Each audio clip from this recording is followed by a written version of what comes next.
Assalamualaikum warahmatullahi wabarakatuh.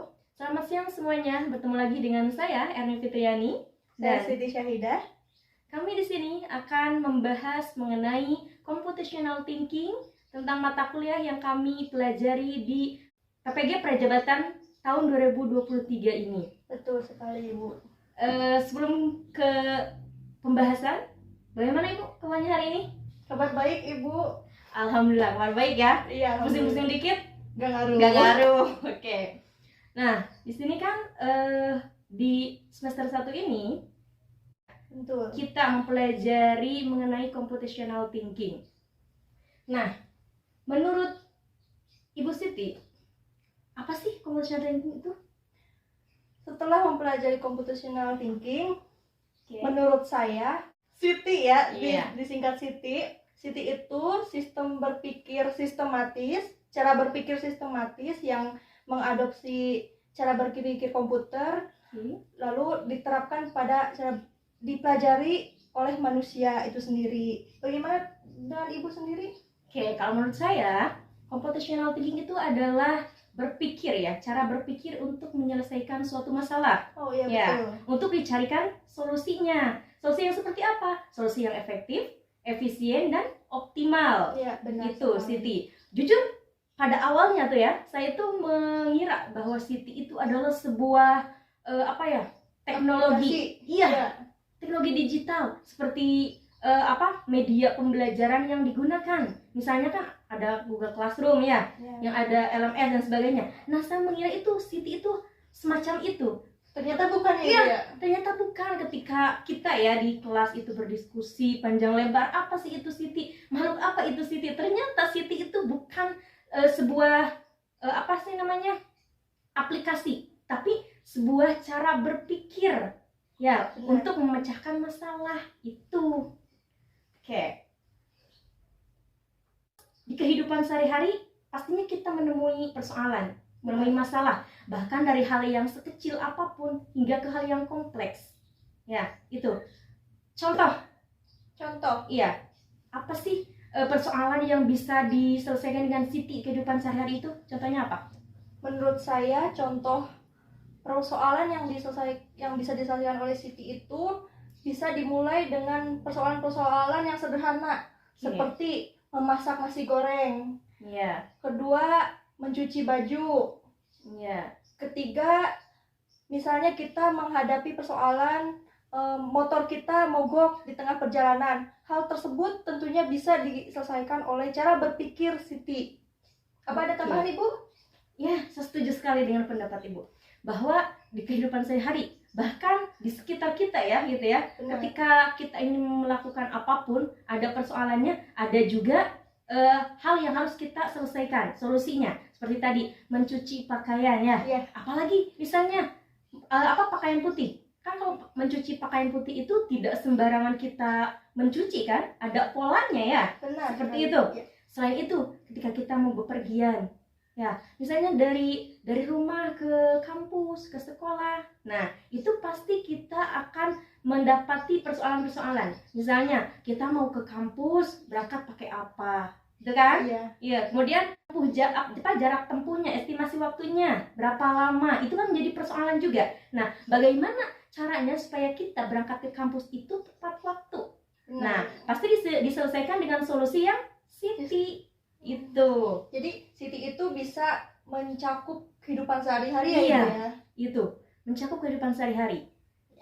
Dan menurut saya juga cara berpikir Siti ini tuh nantinya sebagai kita calon guru nih ya, bisa diterapkan di pembelajaran di kelas ke siswa gitu ya. Setelah mempelajari Siti itu, kita menemukan 4 fondasi. Iya. Yang pertama dekomposisi, yang kedua pengenalan pola, yang ketiga abstraksi, dan yang terakhir adalah algoritma. Menurut Ibu, ada tidak contoh persoalan yang diselesaikan oleh Siti dengan menggunakan keempat fondasi tersebut? Oh, banyak ya. Contoh hal kecilnya itu ketika kita mau mencuci pakaian putih. Nah, itu Iya. kan harus punya polanya ya. Bagaimana itu, Ibu? Iya. Kalau misalnya kita tidak menggunakan Siti ketika mencuci pakaian putih itu akan berakibat fatal. Ya. Yang pertama, ketika kita akan mencuci pakaian putih ya, ini berarti bagian dekomposisi ya, tahap awal. Iya. Nah, pada tahap awal ini berarti kita harus mengumpulkan dulu. Di dekomposisi ini kita harus mengumpulkan dulu pakaian putih yang akan kita cuci. Nah, kemudian kita mengumpulkan juga deterjennya, kemudian airnya harus tersedia, ember, alat cuci dan sebagainya. Ya, itu di dekomposisi. Kemudian yang kedua ada pengenalan pola. Nah, setelah kita tahu, wah ini baju yang akan kita cuci nih, gitu kan? Nah, berarti setelah di pengenalan pola kita harus memisahkan mana pakaian putih, mana pakaian yang berwarna, karena jangan sampai tercampur. Ya, kalau misalnya pakaian yang berwarna dengan pakaian putih itu dicampur, nanti akan merusak si pakaian putih itu. Bisa saja warnanya memudar, atau misalnya tercampur dengan warna dari pakaian yang lain, itu kan bisa berakibat fatal ya. Nah, di pengenalan pola berarti harus menentukan harus memisahkan antara pakaian putih dengan pakaian yang berwarna. Kemudian harus menentukan dari sekian banyak pakaian putih yang akan kita cuci, berapa banyak deterjen yang dibutuhkan, berapa air gitu, berapa ember air yang akan kita butuhkan misalnya. Itu di pengenalan pola. Kemudian yang ketiga itu ada abstraksi, atau dalam tahap ini tuh eliminasi ya. Nah, kita tahu nih bahwa ketika kita mencuci pakaian putih, misalnya ada 5 pakaian putih yang akan kita cuci. Nah, berarti kita hanya membutuhkan deterjen satu tutup botol deterjen itu yang ada yang tutup itu kan. Nah, berarti deterjennya hanya cukup setutup botol itu. Kemudian airnya misalnya kalau di ember itu ya hanya cukup 2 ember saja cukup untuk mencuci pakaian putih itu. Nah, itu di bagian abstraksi. Kemudian yang terakhir itu ada yang namanya algoritma. Nah, kalau algoritma ini bisa dikatakan simpulan ya. Simpulan dari permasalahan awal sampai penyelesaian dieliminasi tadi. Nah, bahwa di algoritma ini berarti pertama, kita mempunyai persoalan cara mencuci pakaian putih. Kemudian kita memilah pakaian putih yang akan kita cuci, yang kotor yang akan kita cuci, kemudian dipisahkan dengan pakaian yang berwarna, penggunaan deterjennya berapa banyak, airnya yang dibutuhkan berapa banyak, kemudian di akhir berarti kita mencuci gitu ya, hingga sampai tahap menjemur. Mungkin seperti itu persoalan dalam kehidupan sehari-hari yang membutuhkan Siti. Mungkin seperti bagaimana tanggapannya? Jelas sekali Ibu, dari awal sampai akhir menggunakan pondasi dekomposisi, pengenalan pola, abstraksi, dan algoritma. Sudah dijelaskan dengan sangat jelas, berikut dengan contoh-contohnya. Oke, kalau menurut Ibu sendiri nih, kan tadi menurut Ibu bahwa contoh yang saya kasih itu adalah contoh yang menggunakan pemikiran Siti. Nah, yang sudah tepat berarti ya? Insya Allah tepat. Insya Allah tepat. Nah, kalau menurut Ibu, adakah contoh yang persoalan itu yang menggunakan Siti tapi kurang tepat gitu dalam mengidentifikasi masalah-masalahnya? Misalnya dari pengenalan polanya ini agak kurang atau bagaimana gitu? Misalnya ada contoh ketika motor kehabisan bensin di tengah perjalanan. Pondasi yang pertama adalah dekomposisi, yaitu yang pertama yang harus dilakukan adalah mencari pom bensin terdekat. Yang kedua adalah mencari kendaraan yang bisa mencapai pom bensin tersebut, karena tentu saja motornya harus ditinggalkan karena tidak ada bensinnya. Lalu yang terakhir adalah mencari tempat yang aman untuk meninggalkan motor kita. Lalu di pengenalan pola ada mencari kendaraan untuk mencapai pom bensin. Lalu yang ketiga ada abstraksi. Abstraksi yaitu mengeliminasi persoalan-persoalan untuk mencari solusi tersebut, yaitu memilih pom bensin terdekat. Jadi kita harus mengeliminasi pom bensin yang jaraknya lebih jauh dari yang kita pilih. Lalu yang terakhir ada algoritma. Algoritma itu seperti yang Ibu Erni sebutkan, yaitu kesimpulan dari tahap awal sampai akhir. Jadi yang pertama ada langkah pertama, memarkirkan kendaraan kita terlebih dahulu di tempat yang aman. Yang kedua adalah kita mencari kendaraan untuk mencapai pom bensin. Yang terakhir adalah sampai tempat pom bensin tersebut. Baik. Nah, kenapa contoh ini tidak tepat? Karena di sini ada bagian yang terlewat, yaitu pengenalan pola. Di bagian pengenalan pola tidak disebutkan pola-pola permasalahan yang bisa kita temukan ketika mencari kendaraan untuk mencapai pom bensin tersebut. Seperti itu Ibu Erni. Iya. Oke, yang saya tangkap memang betul sih. Ya, bahwa di Ada yang pengenalan pola, terlewat, ya, di pengenalan pola itu tadi tidak dijabarkan. Harusnya di pengenalan pola itu kita mengenali pola-pola untuk menyelesaikan persoalan yang di atas tadi di dekomposisi itu kan ya. Iya, benar. Nah, itu. Cuma tadi langsung saja Mencari kendaraan untuk ke pom bensin. Nah, kalau seperti itu maksudnya ke abstraksi kalau menurut saya ya. Iya. Nah, kalau di pengenalan pola, misalnya ketika tadi kehabisan bensin ya, kehabisan bensin, kemudian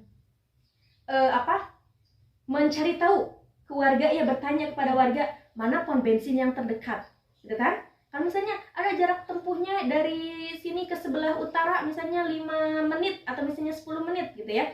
Nah, ke sebelah selatannya ada misalnya 20 menit. Nah, itu kan di pola tertentu. di dekomposisi ya. Iya. Nah, di pengenalan pola berarti kita harus mengetahui polanya. Oh, kalau misalnya saya memilih yang dekat, yang hanya jaraknya 5 menit tadi ke sebelah utara, berarti itu akan lebih dekat gitu kan ya. Nah, kemudian saya untuk segera sampai ke sana itu menggunakan apa gitu kan ya, itu pengenalan pola. Nah, setelah kita tahu bahwa di tempat yang terdekat itu di sebelah utara, berarti kita milih yang sana. Ya, yang hanya menempuh jarak 5 menit dari tempat kita motor kita kehabisan bensin tadi. Nah, setelah itu kita pergi ke sana, gitu kan? Di tahap abstraksi itu berarti kita langsung pergi ke tempat gitu ya. Karena mengeliminasi yang jauh tadi. Benar. Berarti memilih yang dekat. Nah, berarti kita pergi ke sana sampai nantinya kita mendapatkan bensin dan bensin kita terisi lagi. Ya, itu. Gitu yang kurang tepatnya tadi karena ada pola yang terlewat gitu ya. Karena di pengenalan pola itu harusnya kita tahu dulu polanya seperti apa sebelum kita eliminasi gitu ya. Jadi untuk persoalan yang terakhir itu bisa dikatakan itu tidak siti karena tidak memenuhi pondasi-pondasi yang membangun siti tersebut, seperti itu. Iya.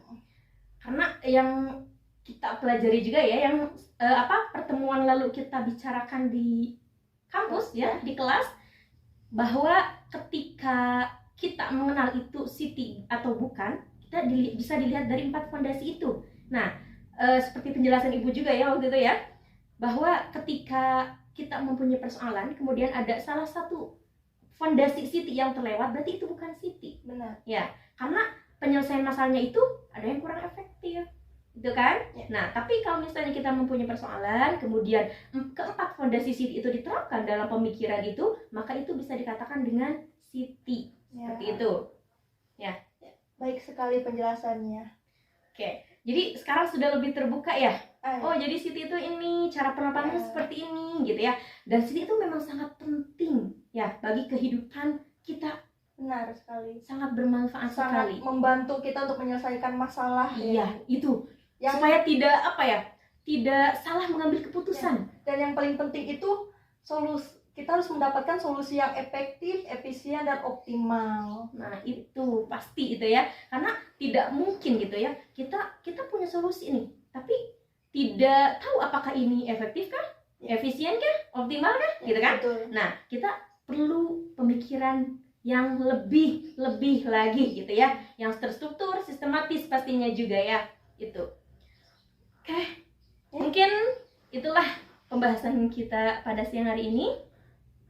Pemahaman yang dapat kami jabarkan setelah mempelajari siti gitu ya. Dan insya Allah nanti kedepannya akan terus belajar mendalami tentang apa itu siti, bagaimana cara menyelesaikan masalah dengan solusi siti seperti itu. Itu yang dapat kami sampaikan. Terima kasih atas perhatiannya. Sekian, wassalamualaikum warahmatullahi wabarakatuh.